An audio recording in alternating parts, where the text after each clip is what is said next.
Hello students. मैं doctor Bhubaneswar Sutar, Mangilal Bagri राजकीय महाविद्यालय नोखा से। आज हम अध्ययन करेंगे गोलीय सममित विभव क्षेत्र के लिए श्रोडिंगर समीकरण, Schrodinger equation for a spherically symmetric potential. गोलीय सममित विभव क्षेत्र का मतलब होता है कि ऐसा विभव जो कण की स्थिति पर निर्भर करता है, दिशा पर निर्भर नहीं करता। किसी भी दिशा में r दूरी पर अगर विभव का मान ज्ञात किया जाए तो एक समान प्राप्त होता है। इस प्रकार के विभव को हम गोलीय सममित विभव कहते हैं। ऐसा विभव को हम केंद्रीय विभव भी कहा जाता है। अगर m द्रव्यमान का कण किसी विभव क्षेत्र VR में गति कर रहा है तो 3 डायमेंशनल श्रोडिंगर इक्वेशन जो होती है उसका form -h⁻² del square plus VR psi r equal to E psi r. इस इक्वेशन को 2m/h⁻² से मल्टीप्लाई कर दिया जाए और टर्म्स को रीअरेंज करें तो हमारे पास इक्वेशन का जो दूसरा वेल नोन फॉर्म है वो प्राप्त होता है, जिसमें del square psi r plus 2m/h⁻² bracket में E minus V r psi r equal to 0, जहाँ पर E कण की ऊर्जा को व्यक्त करता है और साई आर तरंग फलन या अवस्था फलन को प्रदर्शित करता है।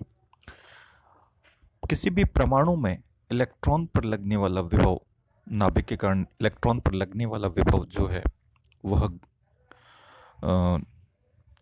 गोलीय सममित विभव होता है। तो ऐसे विभव क्षेत्र में कण की गति का अध्ययन हम करेंगे। तो नेक्स्ट जो पार्ट हमें डिस्कस करना है वो है एकल इलेक्ट्रॉनी परमाणु के लिए गोलीय निर्देशांकों में श्रोडिंगर समीकरण। श्रोडिंगर समीकरण for a 1 electron atom in spherical coordinates. गोलीय सममिति के कारण हम यहाँ पर गोलीय निर्देश तंत्र को यूज करेंगे। स्फेरिकल कोऑर्डिनेट सिस्टम में गोलीय निर्देश तंत्रों में तरंग समीकरण को लिखा जाएगा। एकल इलेक्ट्रॉनी परमाणु का मतलब ऐसा परमाणु जिसके नाभिक के चारों ओर केवल एक इलेक्ट्रॉन पाया जाता है। उदाहरण हमें पता है, हम पहले भी अध्ययन कर चुके हैं, हाइड्रोजन एटम। हाइड्रोजन एटम में एक इलेक्ट्रॉन होता है। हीलियम, जिसमें अगर 2 इलेक्ट्रॉन होते हैं, अगर एक इलेक्ट्रॉन को बाहर निकाल दिया जाए तो He+1 जो आयन है उसमें एक इलेक्ट्रॉन होता है। इसी प्रकार लिथियम 2+ में एक इलेक्ट्रॉन बचेगा। तो जनरल फॉर्म में स्थितिज ऊर्जा का जो समीकरण है V = 1/4π, ये 4π है, 4π एप्सिलॉन 0 Ze²/r। फॉर्मूला होता है K(Q1 Q2) r²। नाभिक में आवेश है Ze, proton, Z number of protons होते हैं, जहां पे Z एटॉमिक नंबर है। चारों ओर दूसरा आवेश होता है हमारे पास इलेक्ट्रॉन, जिस पर आवेश है E। तो इन दोनों को गुणा कर दिया जाए तो Ze²/r, ये पोटेंशियल बचा हमारे पास में। दोनों पर आवेश विपरीत होता है, इसलिए स्थितिज ऊर्जा या विभव ऋणात्मक होता है। तो नेगेटिव साइन के साथ हमने लिखा हुआ है, तो स्थितिज ऊर्जा आ गया -kZe²/r। हाइड्रोजन एटम के लिए Z का मान 1 होता है, तो इसको हम कन्वर्ट करें तो हमारे पास विभव का समीकरण बनता है VR = -ke²/r। अब इसको अध्ययन करने के लिए, सिंप्लीफाई फॉर्म में करने के लिए, नाभिक और इलेक्ट्रॉन से मिलकर जो निकाय बनता है, सिस्टम जो बनता है, उसको एकल एटम सिस्टम के लिए या एक द्रव्यमान के सिस्टम के रूप में अगर हम निकाय के रूप में अध्ययन करें तो हमें रिड्यूस्ड मास, समानित द्रव्यमान का उपयोग करना होगा। और समानित द्रव्यमान का फॉर्मूला हम BSc फर्स्ट ईयर में पढ़ चुके हैं, μ = m1 m2/m1 + m2। यहाँ पर हम रिड्यूस मास को स्मॉल m से डिफाइन कर रहे हैं। दो जो कण है हमारे पास, इलेक्ट्रॉन और नाभिक होता है, जिनके द्रव्यमान को हम me और mn से लिखें तो रिड्यूस्ड मास m = me × mn/me + mn की वैल्यू मिलती है। हमें पता है नाभिक के अंदर प्रोटॉन होता है। प्रोटॉन का जो मास है इलेक्ट्रॉन की तुलना में बहुत ज़्यादा है, तो mass of proton is greater greater then mass of electron होता है। तो इलेक्ट्रॉन के मास को नगण्य माना जा सकता है, क्योंकि प्रोटॉन का मास से लगभग 1836 गुना होता है इलेक्ट्रॉन के मास का। तो ये अप्रोक्सीमेशन अगर यहाँ यूज़ करें तो m का रिड्यूस्ड मास का मान जो है वह इलेक्ट्रॉन के मास के तुल्य मिलता है।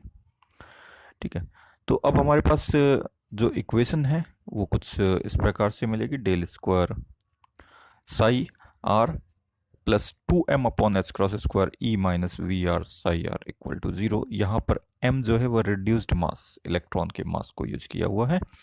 वी आर पोटेंशियल जो है वह हाइड्रोजन एटम के लिए तो माइनस के जेड के ई स्क्वायर अपॉन आर रहेगा, और बाकी अगर एच ई प्लस या लिथियम प्लस 2 प्लस आयन लें तो उसके लिए जनरलाइज फॉर्मूला हमारे पास हो जाएगा V R equal to minus K Z E square upon R का फॉर्म में वैल्यू रहेगा।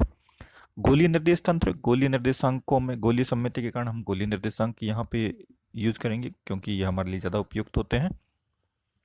क्योंकि पोटेंशियल जो है केवल आर पर निर्भर करता है, फाई और जेड पे डिपेंडेंस नहीं है, तो हमारे पास केवल एक वेरिएबल बचेगा। अगर हम कार्टेशियन कोऑर्डिनेट सिस्टम लें तो इसकी डिपेंडेंस तीनों कोऑर्डिनेट्स पे रहेगी। गोलीय निर्देशांक जो कि हम बीएससी में पढ़ चुके हैं, एक बार थोड़ा सा फिर रिवाइज करते हैं। 3 डायमेंशनल जो निर्देश तंत्र है x y z Cartesian coordinate system, उसमें तीनों एक्सिस होती हैं, एक्स वाई और जेड जो एक दूसरे के परपेंडिकुलर होती है। इसमें कोई बिंदु पी है जिसके निर्देशांक एक्स वाई और जेड हैं। इसी बिंदु के निर्देशांक आर थीटा और फाई गोलीय निर्देश तंत्र में होते हैं, जहाँ पे आर जो है मूल बिंदु से बिंदु पी तक की दूरी होती है। थीटा जो होता है इस स्थिति सदिश का जेड एक्स के साथ जो कोण होता है वह थीटा से डिफाइन किया जाता है, और इसका जो प्रक्षेप है एक्स वाई प्लेन पर, उसका एक्स डायरेक्शन के साथ में जो कोण होता है उसको फाई एंगल से डिफाइन किया जाता है। और कार्टेशियन कोऑर्डिनेट सिस्टम में और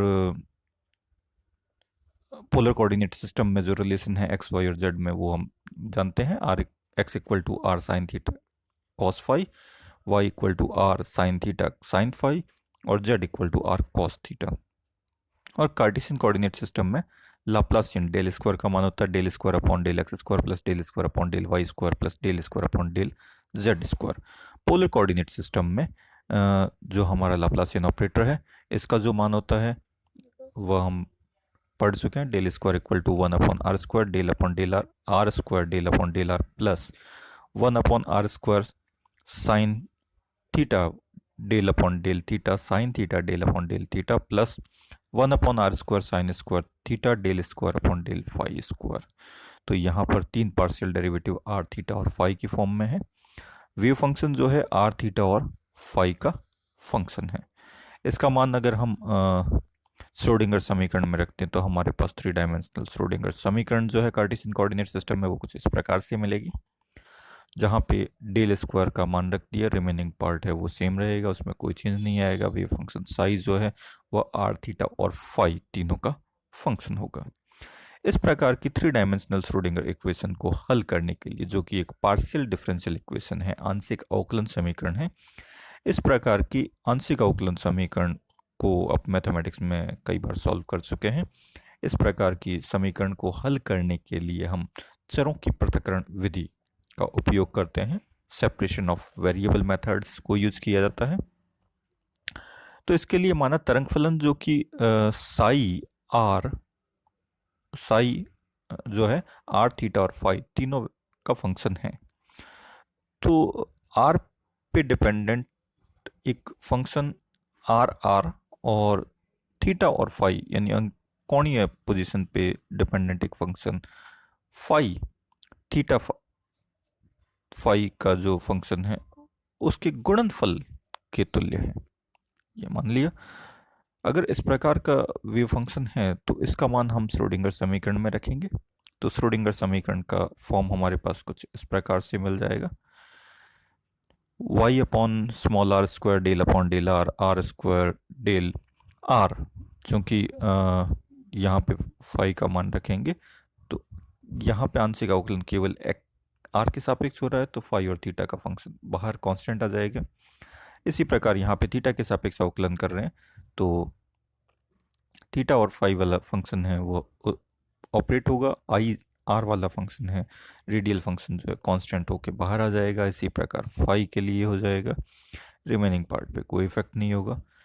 अब इसको फर्दर हल करने के लिए, हम क्या करते हैं, पूरी समीकरण को small are square upon psi, small r, तो इसको फर्दर हल करने के लिए small are square upon capital R Y का गुणा किया जाता है, और इसका गुणा करने के पश्चात हमारे पास जो समीकरण है वो कुछ इस प्रकार से मिलती है। गुणा करने के साथ ही हमने टर्म्स को रीअरेंज कर दिया, तो हमारे पास इक्वेशन जो मिल रही है 1/r ब्रैकेट में del upon del are, are square del are upon del are plus 2m upon small are square upon H cross square bracket में E minus V r bracket के बाहर capital R function of small r equal to minus 1/y bracket में 1 sine theta del upon del theta sine theta del Y upon del theta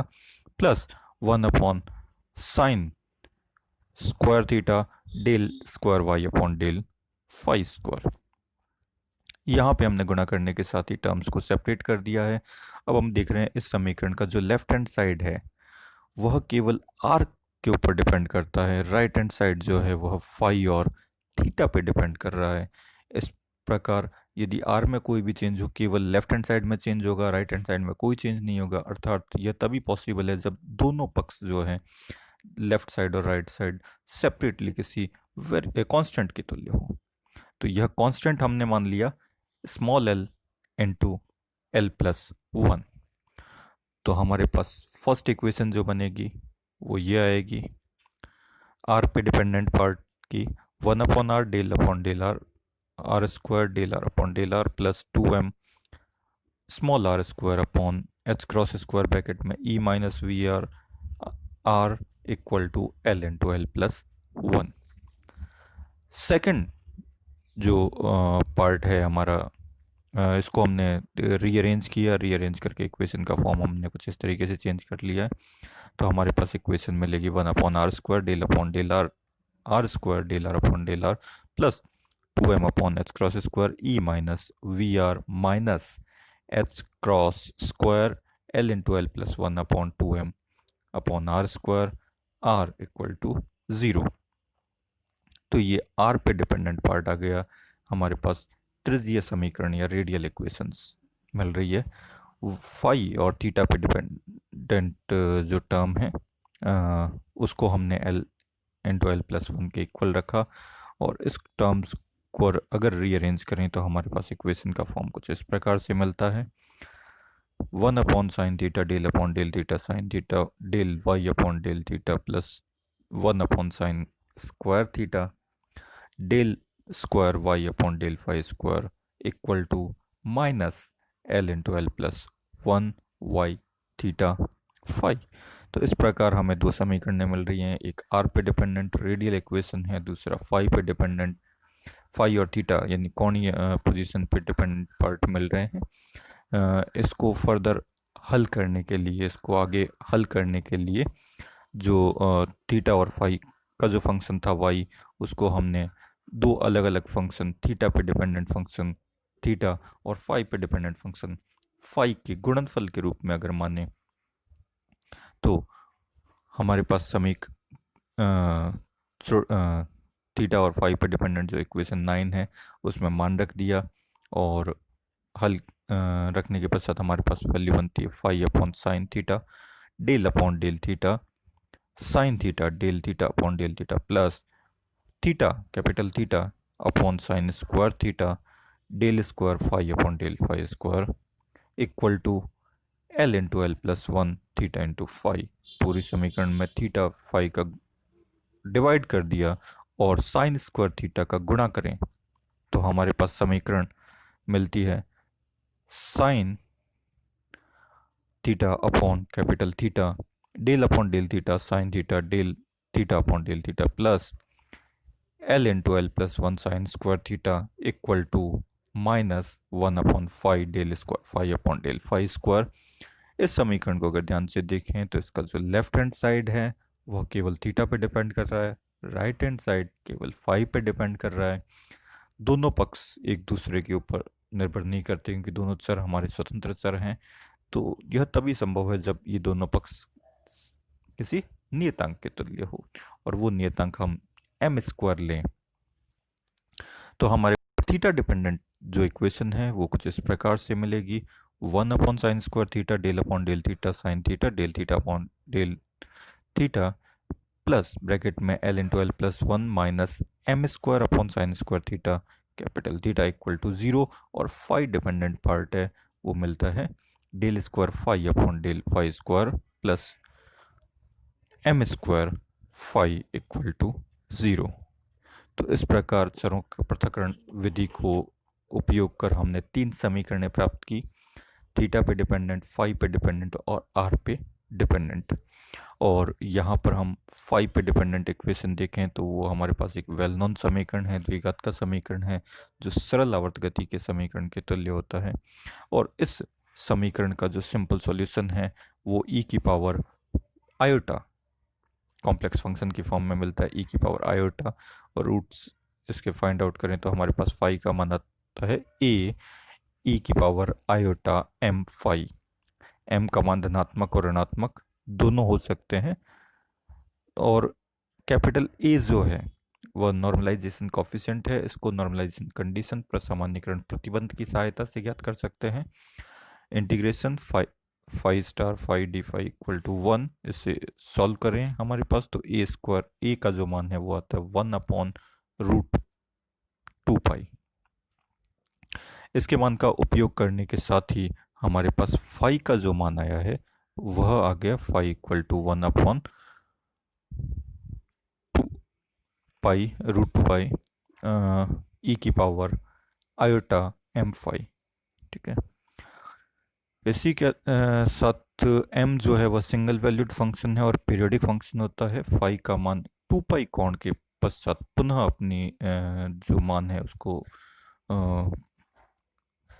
परिवर्तित होने के पश्चात phi का मान अपरिवर्तित रहता है। तो हम एक कंडीशन अप्लाई कर सकते हैं, फाई का जो मान है कैपिटल फाई प्लस 2 फाई दोनों के लिए, यानी फाई और फाई प्लस 2 फाई दोनों मान पर इस फंक्शन का मान समान प्राप्त होता है। तो यह इसकी पीरियोडिसिटी है, पीरियोडिसिटी यानी 2 पाई कोण के पश्चात यह पुनः प्रारंभिक मान को प्राप्त करता है। तो m एक पूर्णांक राशि है, इसका मान जो है वह 0 ±1 ±2 इत्यादि हो सकते हैं। तो इस प्रकार हमने देखा फाई का मान क्या होता है और श्रोडिंगर समीकरण हमने ज्ञात की कार्टेशियन कोऑर्डिनेट सिस्टम में, और चरों की पृथक्करण विधि का उपयोग कर उसके हल प्राप्त करने के लिए 3 समीकरण प्राप्त किए। धन्यवाद, थैंक यू।